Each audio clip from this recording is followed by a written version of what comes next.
জীবন রসায়নের চুম্বক উপাদান হলো ভালোবাসা, ইতিবাচক আবেগ।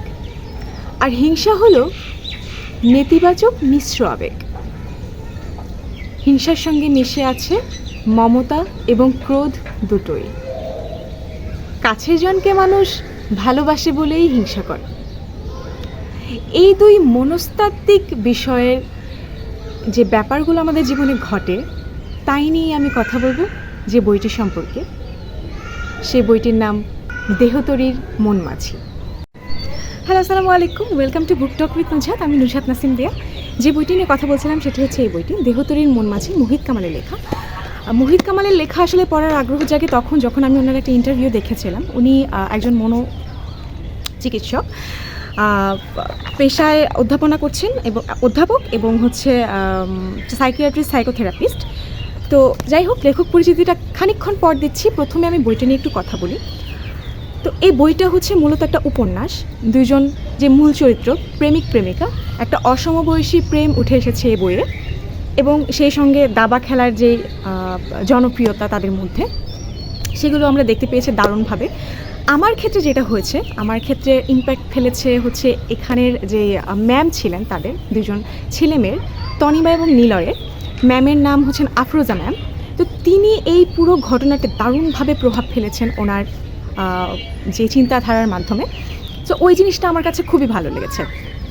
এখন আপনি মানুষ বলতে পারে যে মূল চরিত্র রেখে কেন আমি হচ্ছে শিক্ষককে নিয়ে পড়লাম, বা যে সাইড চরিত্র তাকে নিয়ে কেন পড়লাম। অবশ্যই না, তিনি এখানে মূল ভূমিকাই পালন করেছেন আমার ধারণা মতে। কারণ তার মতো জীবনে কিছু শিক্ষক আছে বলেই আমাদের মতো স্টুডেন্টরা এখনও ভুল করতে করতেও আমরা বেঁচে যাই। তো এখানে যেটি প্রথমে হয় যে গল্পের যে মূল চরিত্র তনিমা এবং নিলয়, তারা দুর্দান্ত দাবা খেলোয়াড় এবং একই সঙ্গে ভীষণ জনপ্রিয়। তো যে নিলয়, সে হচ্ছে জুনিয়র এবং তনিমা হচ্ছে সিনিয়র। একই ইউনিভার্সিটিতে নিলয় পড়ে অনার্স দ্বিতীয় বর্ষে এবং তনিমা পড়ছে মাস্টার্সে। তো নিলয়কে তার এক ক্লাসমেট সোনিয়া খুব পছন্দ করে এবং সে হিংসাত্মক মনোভাব থেকে তনিমার কাছে হেরে গিয়ে দাবা খেলায় এবং নিলয়কে পছন্দ করায়, নিলয় প্রত্যাখ্যান করায়। সেই হিংসাত্মক মনোভাব থেকে নিলয়ের বাবাকে খুবই বিচ্ছিরি কিছু কথাবার্তা তনিমার নামে বলে, যেগুলোর আসলে কোনো মূল্যই নেই, ভিত্তিহীন কিছু কথাবার্তা। তো ওই কথা জের ধরে নিলয়ের বাবা তনিমার বাবার কাছে যায় এবং খুবই বিশ্রী কিছু কথাবার্তা বলে আসেন তার বাবাকে। সেখান থেকে ঘটনার শুরু। এবং একটা সময় যেটা হয় যে নিলয় এই পুরো ঘটনার পরিপ্রেক্ষিতে একটা সময় হারিয়ে যায়, কারোর সঙ্গে যোগাযোগ রাখে না, কিচ্ছু রাখে না। সো যেটা হয় সেটা হচ্ছে যে তাকে খুঁজে পাওয়া যায় না। তনিমাও খুঁজে, তার বন্ধুবান্ধব সবাই মিলে খুঁজে, এবং তার ম্যামের সাহায্য তারা একটা সময় নেয়। তো নিলয় যখন হারিয়ে যায় তখন তনিমা একটা সময় তার কথাগুলো স্মৃতিচারণ করে, এবং একটা সময় কিছু কথা উঠে এসেছে যে তনিমা বলছিল নিলয়কে কিছু নির্দেশ মানতে হয় সামাজিকতার কারণে, কিছু মানতে হয় ধর্মীয় অনুশাসনের কারণে, আর কিছু নির্দেশনা জেগে ওঠে নিজের ব্যক্তিত্বের অতল থেকে। শীতলের গাইডলাইন অনুযায়ী চলাও একটা বড় নির্দেশনা, শৃঙ্খলা ধরে রাখার একটা বড় উদাহরণ। তখন নিলয় বলল যে বাবা, আপনি তো দেখছি একজন বড় দার্শনিক, ধর্মীয় গুরু। তখন তনিমা বলে, হ্যাঁ, প্রয়োজনে ধর্মবিদ হতে হয়, প্রয়োজনে দর্শনের পণ্ডিত হতে হয়, না হলে মেয়েদের জীবনের ছোটোখাটো ফাঁক দিয়ে কালসাপ ঢুকে যেতে পারে, যে সাপের বিষ পুরো জীবন ছাড়খাড় করে দিতে পারে। তো এই বইটা থেকে আমি যা শিখলাম, প্রেমের বিষয়টা একটু সাইডে রাখছি, কারণ যেহেতু এখন আমি বেশ মোটামুটি অনেকগুলো বই পড়েছি এবং অ্যাডভান্স বই পড়েছি। সো ওই অনুযায়ী আমার কাছে প্রেমের বিষয়গুলো একটু অন্যরকম লাগে, বেশি আবেগে লাগে। ওই সবের ঊর্ধ্বে আমি আসলে চলে গেছি, যে কারণে আমার প্রেমের উপন্যাস পড়তে আর ভালো লাগে না। তো যেটা হচ্ছে যে এখানে এত সুন্দর করে কথাগুলো বললো তনিমা। আপনি একটা জিনিস ভেবে দেখেন, এই যে মানুষ জনপ্রিয় হয়, মানুষ জনপ্রিয়তাটাকে না আঁকড়ে ধরার জন্য সম্মান বাঁচাতে যা কিছু করে। তো সেখানেও ছোটোখাটো কিছু ভুল হয়ে যায় মানুষের জীবনে, যেগুলোর জের ধরে পাবলিক বলেন বা অডিয়েন্স বলেন, তারা খুব বাজে একটা ইম্প্যাক্ট ফেলে ওই জনপ্রিয় ব্যক্তিদের জীবনে। সেই জায়গা থেকেই কথাগুলো উঠে এসেছে, এবং সে যদি অবশ্যই একজন মেয়ে হয়, তাকে তো কথা শোনাতে ছাড়েই না। এখানেও তো আমাকে অনেক কথা শুনতে হয়েছে।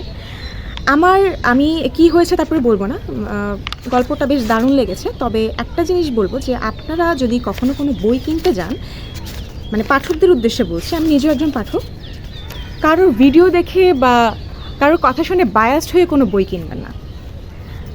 এতে করে হয় কি যে মানে আমরা আমাদের জনরাটা কোনটা এটা আমাদের বুঝতে একটু কষ্ট হয়। সো সেই ক্ষেত্রে আমি বলবো যে যাই বলুক না কেন, আপনারা জীবনে কোনো বই কিনতে গেলে, বইয়ের ক্ষেত্রে যেটা হোক, সব ক্ষেত্রেই নিজে জেনে শুনে বাছাই করে তারপর ওই জিনিসটা নেওয়া উচিত। তো বইয়ের ক্ষেত্রেও সেম আমি বলবো যে আপনারা যে বই কিনেন না কেন সে বইটা সম্পর্কে আগে জানবেন, চিনবেন, বইটা কী নিয়ে লেখা সেটা বুঝবেন, আপনার সঙ্গে সেটা যায় কিনা সেটা দেখবেন, তারপর একটা বই কিনবেন। যাই হোক, এখানে সুন্দর একটা কথা আছে যে তনিমার ম্যাম বলেছিলেন, যে কোনো বিপদ জয় করার প্রথম শর্ত হচ্ছে নিজেকে নিয়ন্ত্রণ করা, তা না হলে জয়ের পথ খুঁজে পাবে না, কেবল পরাজয়ের খাদে ডুবে যেতে থাকবে। কথাটা কিন্তু আসলেই সত্যি। মানে নিয়ন্ত্রণ রাখলে না নিজেকে, সমস্ত কিছু আপনি জয় করতে পারবেন। সেটা বিপদ হোক, কিংবা আপনার যে কোনো স্বপ্ন হোক, কিংবা আপনি কোনো কিছু একটা পাওয়ার তীব্র আকাঙ্ক্ষা থাকুক, আপনি সব কিছু আসলে একটা সময় জয় করে ফেলতেই পারবেন যদি আপনি নিজেকে নিয়ন্ত্রিত রাখেন। যাই হোক, এই বইয়ের পরবর্তী ঘটনাগুলো আপনারা যারা পড়বেন তারা নিজেরা পড়ে নেবেন, এবং আমি এখন হচ্ছে একটু কি বলে যে লেখক পরিচিতিটা পড়ে শোনাচ্ছি। মোহিত কামাল। সাহিত্য চর্চা লেখালেখির মুখ্য বিষয়। উপন্যাস, গল্প ও শিশু সাহিত্য রচনার পাশাপাশি মনস্তত্ত্ব বিষয়ে গবেষণাধর্মী রচনা। এই পর্যন্ত প্রকাশিত কথা সাহিত্য 39টি, উপন্যাস 26, গল্পগ্রন্থ 13, কিশোর উপন্যাস 11 ও অন্যান্য গ্রন্থ মিলে বইয়ের সংখ্যা 57। কথা সাহিত্যে পুরস্কার: কথা সাহিত্যে বাংলা একাডেমি পুরস্কার 2018, অগ্রণী ব্যাংক শিশু একাডেমি শিশু সাহিত্য পুরস্কার 1418 বঙ্গাব্দ 2012, অন্যান্য পুরস্কার: হ্যাঁ উপন্যাসটি পেয়েছে সমরেশ বসু সাহিত্য পুরস্কার, পথভ্রষ্ট ঘূর্ণির কৃষ্ণ গহ্বর উপন্যাসটি পেয়েছে সিটি আনন্দ আলো সাহিত্য পুরস্কার, সুখ পাখি আগুনডানা উপন্যাসটি পেয়েছে A1 টেলিমিডিয়া সাহিত্য অ্যাওয়ার্ড 2008 এবং বেগম রোকেয়া সম্মাননা পদক 2008, সাপ্তাহিক দি নর্থ বেঙ্গল এক্সপ্রেস প্রদত্ত। না উপন্যাসটি পেয়েছে স্বাধীনতা সংসদ নববর্ষ 1415, চেনা বন্ধু অচেনা পথ, উড়াল বালক রোদেলা প্রকাশনী 2012, অনিন্দ প্রকাশ 2016। গ্রন্থটি 2012 সালে পেয়েছে এম নুরুল কাদের ফাউন্ডেশন শিশু সাহিত্য পুরস্কার 2012। সংগঠক সম্পাদক শব্দঘর সিনিয়র ভাইস প্রেসিডেন্ট ফারিয়া লারা ফাউন্ডেশন, সাবেক পরিচালক প্রবাল কুচিকাচার মেলা। পেশায় হিসেবে আছেন অধ্যাপক, মনোশিক্ষাবিদ, সাইকিয়াট্রিস্ট, সাইকোথেরাপিস্ট, মনোচিকিৎসক। পেশার কৃতিত্ব: ওয়ার্ল্ড সাইকিয়াট্রিক অ্যাসোসিয়েশন কর্তৃক আয়োজিত জাপানে 12তম ওয়ার্ল্ড কংগ্রেস অব সাইকিয়াট্রির ফেলোশিপ প্রোগ্রামের বিশ্বের প্রথম সেরা ফেলো হিসেবে কৃতিত্ব অর্জন।